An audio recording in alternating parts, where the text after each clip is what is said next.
Hi everyone, welcome to another Warhammer 3 patch video, where today we're going to be looking at the patch notes for 6.3. Uh, this patch is mostly focused on tweaking and updating the Tombkings and the Lizardmen, so for the two people who play those factions, really good patch for you. And I am going to do a disclaimer here really quickly. I don't play the Lizardmen because I'm not scaly, and I don't play the Tombkings because I haven't really gotten to it. Not saying they're bad factions, I really don't like to play Lizardmen. So a lot of these changes to like the tech tree or building browsers, I really don't know the difference. So I'm gonna kind of apologize ahead of time, so I won't be able to identify and say like this is a good change as opposed to a bad change. But anyway, so at the time of recording, the beta branch is available to test pretty much. The full release for 6.3 will be next week once the issues have been resolved. So all you gotta do is just go through your Steam properties and 6.3 beta branch, geez, should be available.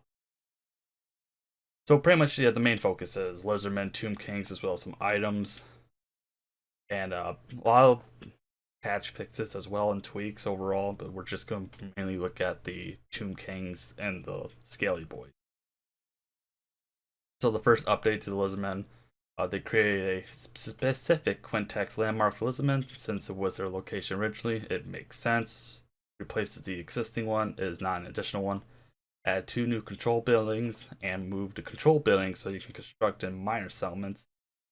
Added context effect for a couple of buildings so you can now gain additional benefits by meeting the requirements. Adding low income from resource buildings, which missed any effects. Don't really know what it means, I apologize. Adjusted hero capacity and recruit rank to match updated races. Recruit tier 1, cap tier 2, rank increase tier 3, sword scar veteran is still at the same tier. Added Pharaoh Cold Ones to Nikai's Cold 1 buildings as he was missing it. That's a nice. I didn't realize he was missing an entire unit. I think that was actually a major complaint for a while actually.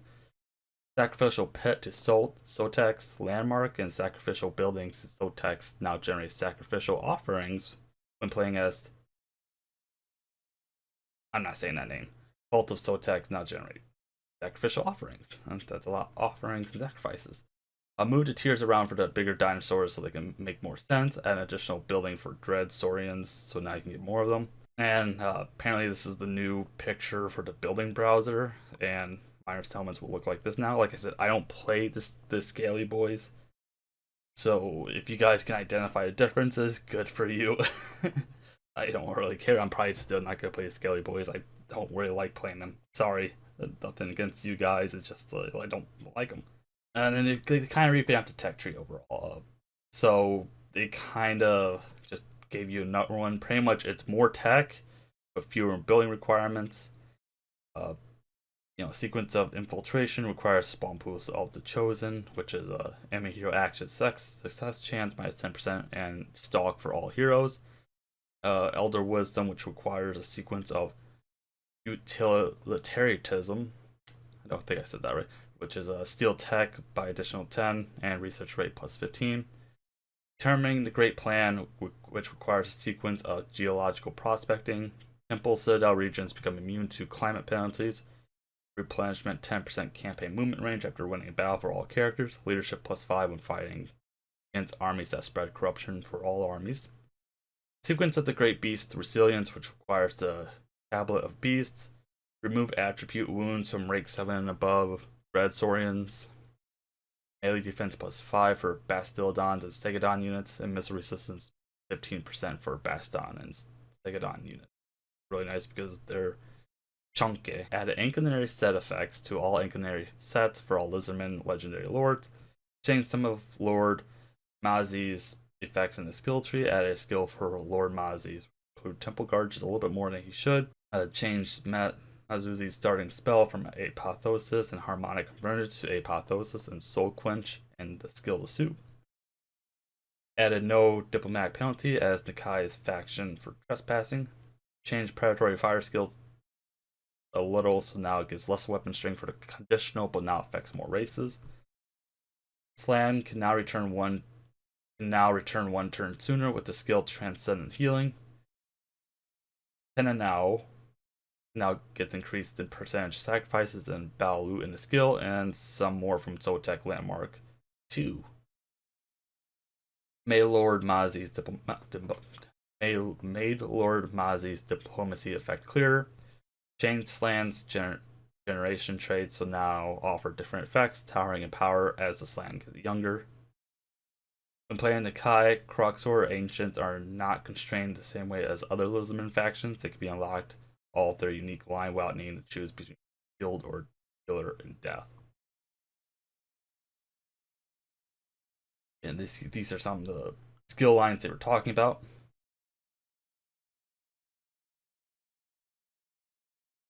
Nikai's skill, Demon Crusher, now gives the ability with the namesake, ignoring the white image. We weren't able to load it in time for release. Lazy. Very much gives you magical attacks, enemy leadership -4, and removes the demonic attribute, which means demons will now rout. And they also get rid of their physical resistance, terror, and fear immunity. Well, it's gonna actually be pretty strong. It's a hex area too, which is really nice. With infinite range and infinite duration. Actually, effect range 35 meters. That's kind of weird. Maybe that means for itself, but whatever. Heroes now have minor blessing skills and more skills below as example. That doesn't help. So, or Scar Veteran, that also doesn't help, but it looks like probably gets more armor, probably gets frenzy, movement, and weapon damage. Lord Mazi's new skill, Vehement Zealotry, which is a local recruitment duration -1 turn for Temple Guard units, minimum 1, and ward save plus 5% for Temple Guard units in his army. The Skink Chief, which gives him restock and range +5 for all Skink units in his own army. And it looked like the Skink Priest also does get some skills as well. It looks like armor, I'm going to say bonus versus large. That's the restock ability, and melee defense, possibly. Resilient skills, spell resistance +10, and spell resistance 5 for the rest of the army. The Skink Oracle looks like he gets hero wins a magic reserve or recharge rate, hero action sex chance, some more magic stuff, and probably ward save more likely. I mean, I kind of wish they said what the skills were, but whatever. Warding patterns, missile block chance +10, and barrier hit points +200. And it looks like a campaign movement, some more hero shenanigans, warding patterns we just looked at, and more magic stuff. They also touched up on the rights a little bit. So Nikai's rights as below. That doesn't really help. I apologize. If you guys can read it, good for you. I can't really read this, so I apologize. I don't play Lizardmen, so I don't really know what the differences actually are. Other Lizardmen rights page. Once again, if you guys can read that, good for you. I can't read it. Even if I blow up the image, it would probably be blurry because it's blurry for me, even. So I gotta say, I do like these images here. I'm a visual learner, but it kind of sucks when I can't actually read said images. It's just, just a kind of helpful hit next time, guys. I like pictures. Just make the pictures clear. For the battle, create an enhanced spawnkin ability, giving Kroxor skinks more reasons to play next to each other. Given all single entity monsters, Wallbreaker, since they are big enough and strong, pretty enough. Apart from Troglodons and Carnosaurs, because you cannot chew a wall. Says who? Adjust range of Mazi's items. Sunburst standard of Hexal tie to 55 meters to match other unique items. And faction and lord effects. Mazi did lose his upkeep reduction to his Temple Guard to bring the stat in line with other balance changes made to the economy in the patch. This is his new one. So faction effects. Actually, I'm just gonna kind of leave it in this screen. Temple mag relations -20 with all non-Lizardmen. Construction cost -40% for Star Chamber buildings. Right cost -30%. For his Lord effects, he has targeting range +50% for all spells. Miscast base chance plus 25% for all enemy spellcasters, enemies, armies in the local province. Change of winds of magic increasing in strength when changing plus 20% for the local province. Upkeep minus 30% for Temple Guard units for his army, which 30% is still really good. I'm curious what his actual even higher upkeep, probably 40%. 9 new blessed spawning units to spice up your armies. You have the Blessed Skin cohort with javelins, armor sundering, and piercing obsidian javelins. Blessed Million Stalkers, low in number but significantly improved across the board and permanently unspottable. Blessed Ripper Tactile Riders, Devastating Flanker, and more attack. Blessed Sacred Croxars, more armor and a 50% chance to block small arms from all directions. So pretty much just mini Franzers. Blessed Pterodon Riders, they inflict blinded and melee.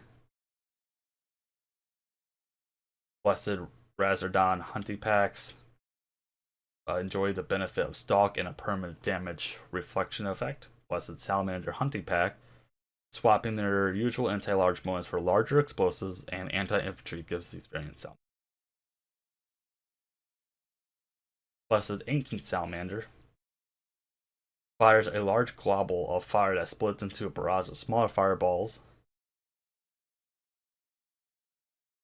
Blessed Ancient Stegodon trades its usual bonus versus large for a significant anti-infantry bonus. And the Skink Howdah is equipped with a deadly lingering damage over time poison. Spawning sequence. This resource is added in 6.3 can be gained from completing blessed spawning missions, rites, or through alignment of war commandment. The cost of the spawning sequence unit will cost the cost for spawning sequencing a unit will cost will the cost for spawning sequence a unit will depend on the quality tier of the unit. So mission there giving you some, and then there's the blessed units there. And alignment of war will also give you it. They also did some trait rebalancing. They did about 225-ish, word for word. They're not going to name them for obvious reasons. It kind of sucks. I know it adds more bloat to the 6.3 notes, but like from a player who doesn't play like Skinks, for instance, it doesn't really help me.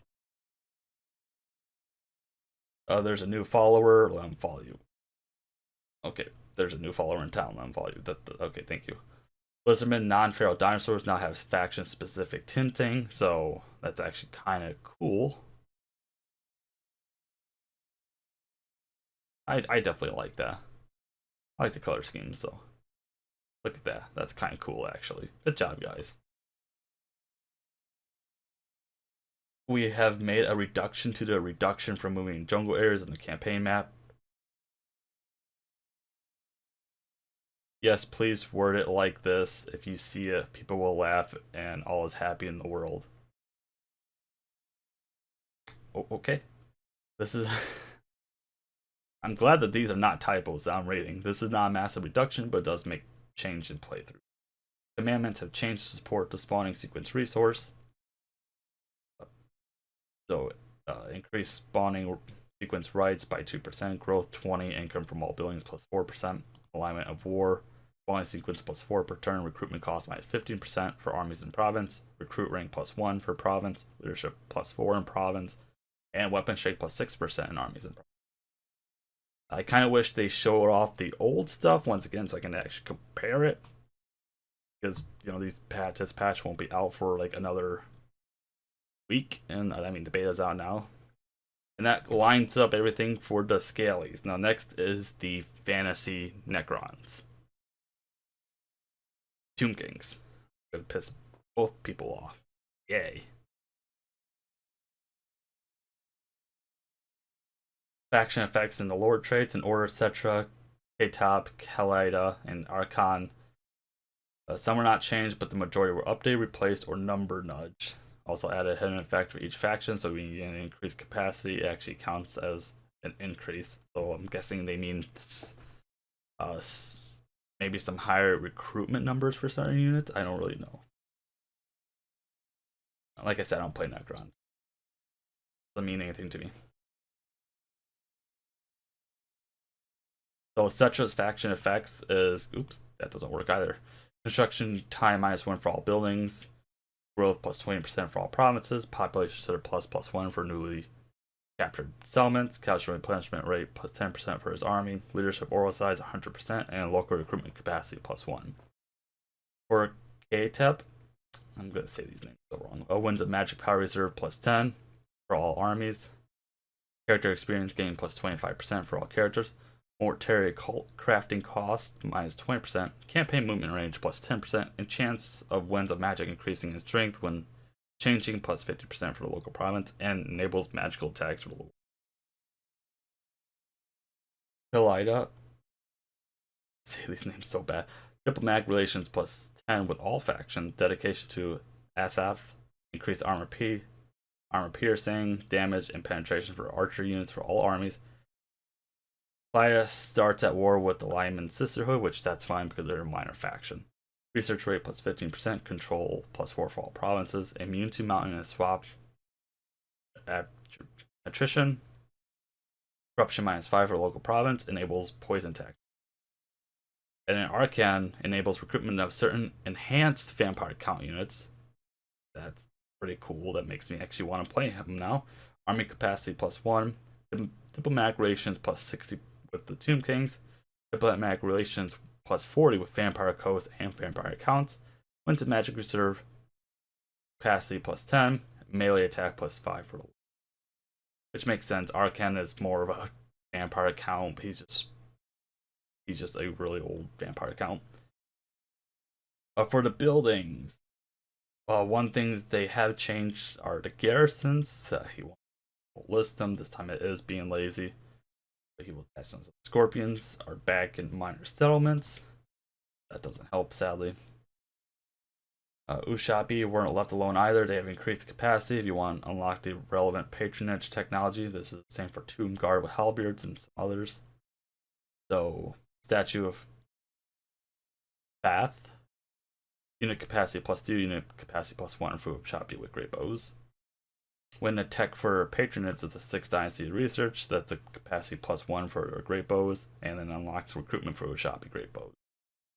The Royal Barracks, unit capacity +4 for Nekra warriors, unit capacity +6 for skeletal archers, unit capacity +2 for Tomb Guard, unit capacity +1 for Tomb Guard with halberds. And then when the patronage of the 4th dynasty is researched, that's a +1 for Tomb Guards with halberds, and unlocks recruitment of Tomb Guards with halberds. And a landmark, House of the Everlasting Life. A figure loss reduction -25% when finding an old territory, all characters. Wound recovery time -1 turn for all lords. Passive ability regeneration for all lords. And perfect vigor for the faction leader. That's actually a strong build. For landmarks, they do have some new effects. So for the City of Bronze, once again, I apologize, it's blurry. Anything, I'm going to be struggling with this entire time. Unit capacity +2 for Ushabi and Ushabi great bows. Income +100. Local recruitment duration -1 for all units, minimum 1. Attribute snipe for Ushabi with great bows. Provides garrison, Ushabi 1 and Ushabi great bows.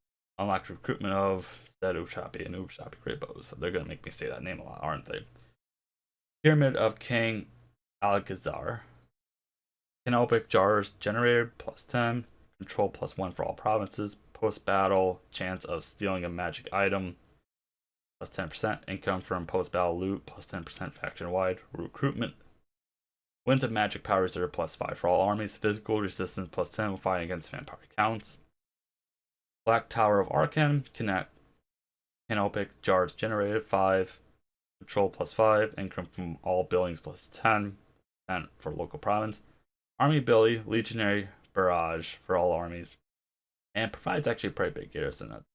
2 Tomb Guard, 2 Skeleton Archers, 1 Skeleton Warrior, 1 Ushabi, and 1 Necrophanx, which I believe is the Scorpion, maybe? I don't know. think that's what it is. Oh god, what is this screenshot, guys? Like, come on. This is now for all armies. Felt very odd. It was only local. Unit capacity +2 for Tomb Guard with halberds, Skeleton Chariot, Skeleton Archer Chariot, Notebook Jar generated. I think that's 50. Roll +1 for all provinces. Unit experience gain per turn +200 for armies in the province. Wins magic power reserve capacity +5 for all armies. Attribute expendable for skeleton warriors and skeleton spearmen units, and provides a garrison of a war sphinx, which I think is the big kitty cat. Be wrong on that. See this image is clear. Why are these too blurry? Come on now. Pyramid of King Far. Unit capacity +2 for Necro warriors, skeleton archer chariot, skeleton chariot. Notebook jars generated 20. Campaign movement range +10% for all armies in a local province. Far's Curse, Battle Healing Cat -15% for Cetra the Imperishable. Melee defense +4 when fighting against greenskins for all armies. Faction income from all buildings, or income from all buildings +5% faction wide, and unbreakable for the faction leader. And there are more, but once again, you gotta play and find out. Maybe we should do a stream with Tombkings, honestly. Sure. Wouldn't be a bad idea when 6.3 actually officially releases. So let me know in the comments below if you guys actually want me to do a stream series on that. For the tech tree, we have moved it around a bit, add some new tech. But the key takes are less penalty from researching techs, better effects.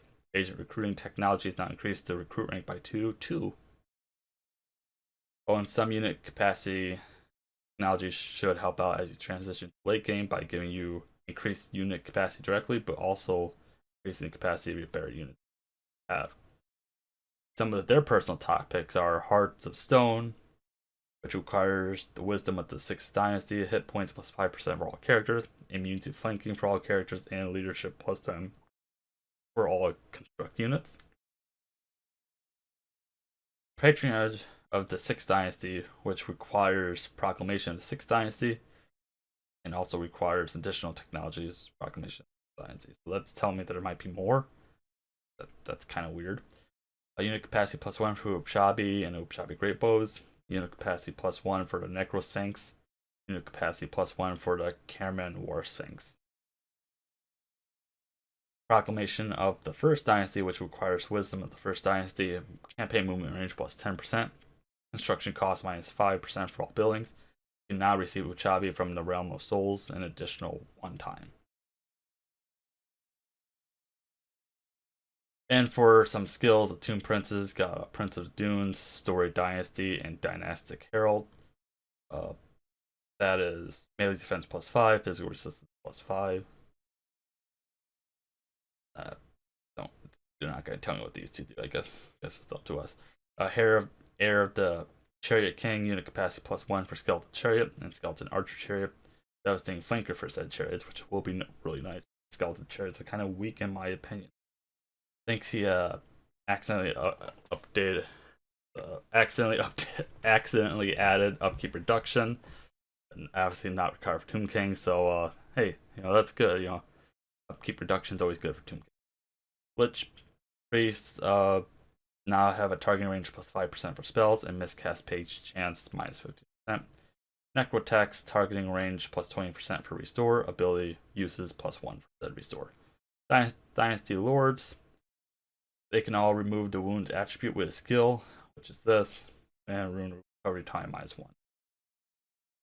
They can also embody each god, whereas the regular Tomb Kings can only unlock 1. Doesn't help me, so. New skills for all Tomb Kings. Looks like armor. I have no idea what that is. Immune to psychology and melee defense. Unwavering resolve. Yep, that's exactly. Except the immune to contact effects is pretty good. For battle, you can now circle the Realm of Souls once more by unlocking the technology proclamation of the 1st dynasty. But that would be pretty actually, because once it procs in the battle, it's kind of useless. Sadly, it procs to me too early. Really wish. I mean, that's still good. At least you get it once more.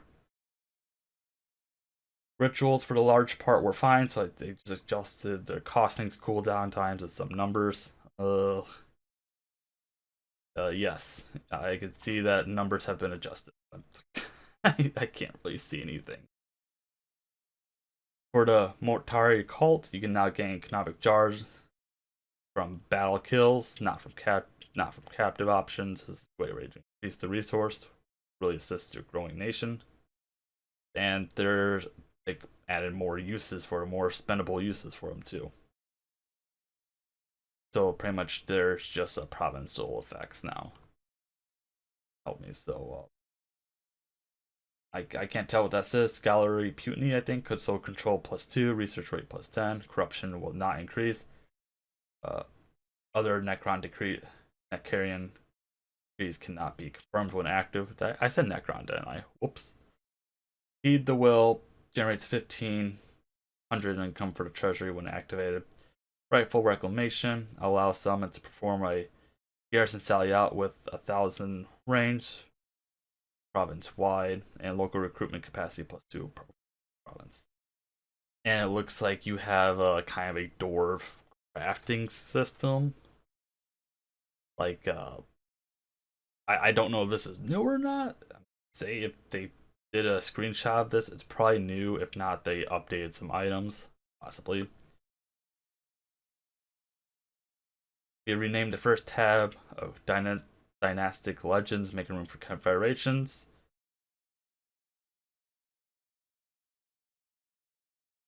Rebalance the costings of both resources required, canalpic jars, and gold required, and rebalance them. Oh, so I guess that wasn't. So this is new stuff. Made a new uncommon arcane item, the Pfizer's Canopy, which grants you terror to your Liquid Priest and let you summon a skeleton warriors to defend them. Oh, that's useful. Tetra's banner is only available when playing as faction, but the artist can be crafted numerous times, so remember to keep some canonic jars around for these.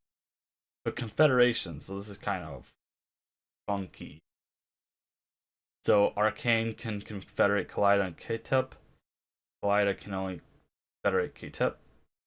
Ketep can confederate Kaleida. Cetra can confederate Ketep and Kaleida. Books of Nagash.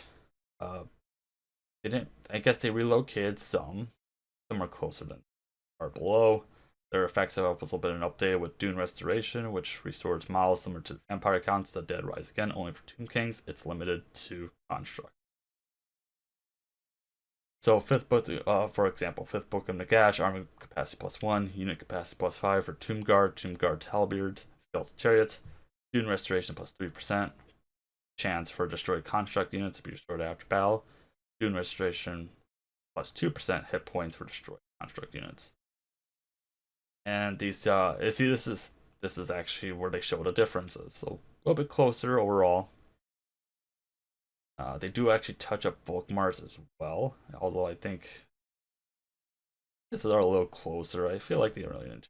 And Manfred's is about same-ish, if not the exact same. I really can't tell. It looks like they're the exact same to me. Yes, Manfred did not change. You saw this right. Good. As I thought. And then we got some audio for Norskins, Bretonnians, Warriors of Chaos. Miscellaneous, the Greenskin skill update. Night Goblin War Boss. What is that? Bonus versus large, bonus versus infantry. Probably cause terror. Probably battle movement or campaign movement. Growth. Guardian. I'm not sure what these. Goblin Big Boss. Looks like a weapon strength. Not really sure what that is. Not really sure what that is. Speed, maybe an active ability or a passive. Possibly a range increase for the archers and charge bonus, more likely. Black Orc Big Boss.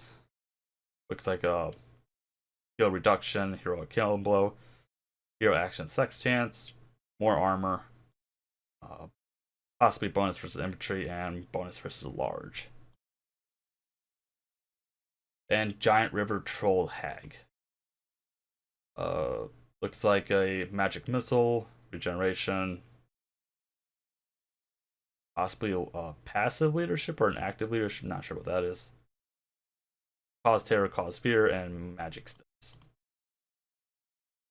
Added 20 new unusual locations: Carnival Chaos, Warpstone Meteor Impact, Dwarf Construction Company, Abandoned Forge of Hashut, Ogre Mercenary Camp, Unearthed Tomb, Primordial Spawning Pools, Covenant of the Crimson Plague, Sartosan Vault, Cathayan Merchants, the Peg Street Pawnbroker, Purple Hand Cult, Underworld Sea Entrance, Faulty Doomspear, I wonder whose that is, A Dark Gift, Unstable Chaos Portal, Cult of the Crimson Skull, Cult of Pleasure, the Cabal, and Elven Enclave. They also updated the existing unusual location restrictions where lore appropriate. And then here are some of the trait rebalances that they did. So Disciplined is actually a lot better now. I believe Discipline was only leadership and melee attack, but now it's melee. Now it's melee attack for the character and melee defense for the character as well. So that's I want. Tactician, gonna say reinforcements probably increased and passability tactician. Trustworthy. I don't really use this one. So my best guess is probably control +2 and melee defense. Cunning. Probably just the melee defense, I think, is the only one that changed. Tough. I'm gonna say probably the melee defense once again, or the armor. I believe you already had hit points. Even though I believe it was 5%, not 10%. Could be wrong though.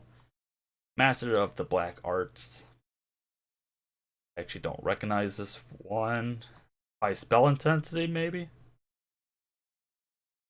And then finally, the bug fixes, which there's a number of bug fixes. I won't go over them too much. I'm gonna kind of leave the screen here pause if you guys want to pause the video and look at it for yourselves.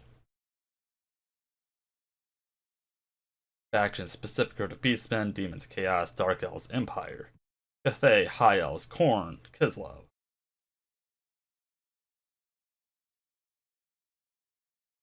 Bretonia, Ancient Tombkings, Orcs, Lizardmen, / Vampire Ghosts, Vampire Counts.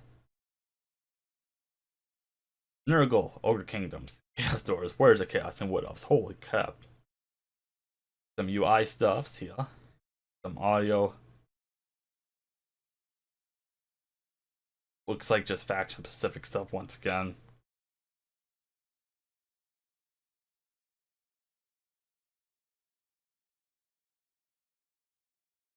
And then some modding stuff, which I'm not really go over. I pretty much was just focusing on the